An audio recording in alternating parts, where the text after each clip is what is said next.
сетевой бизнеста сәтсіздікке алып келетін 8 себеппен бөліскім келеді. Бірінші себеп ол көп адамдар бұл бизнесқа несерьезно қабылдайды.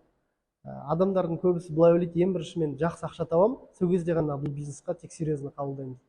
Жоқ, шатасады көп адамдар. Неге? Себебі барлық бизнеста солай. Егер де сіз мысалы үшін 10 мың долларға бір магазин немесе бір бутик ашсаңыз, сіз ойламайсыз, үйде жатпайсыз, ең бірінші маған ақша келгенде ғана мен ол магазинге барып серьезно қабылдаймын деп.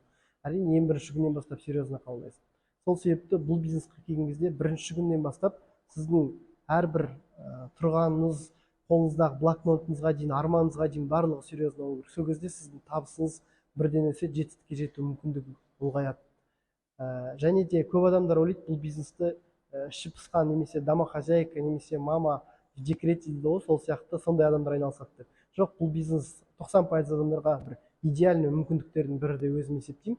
Себебі бұл дәлелденген факторлардың бірі. Адамдар бұл бизнесқа 100 мың доллар, 200 мың доллар ақша салған жоқ. Бұл бизнесқа бар болған өзіне бір өну арқылы үлкен бір табыстар табады. Сондықтан да бұл бизнес, неважно қанша ақша саласыз, важно қанша ақша табасыз. Сондықтан да бұл бизнесте үлкен ақшалар табуға болады. Ең бастысы серьезно қабылдаңыздар.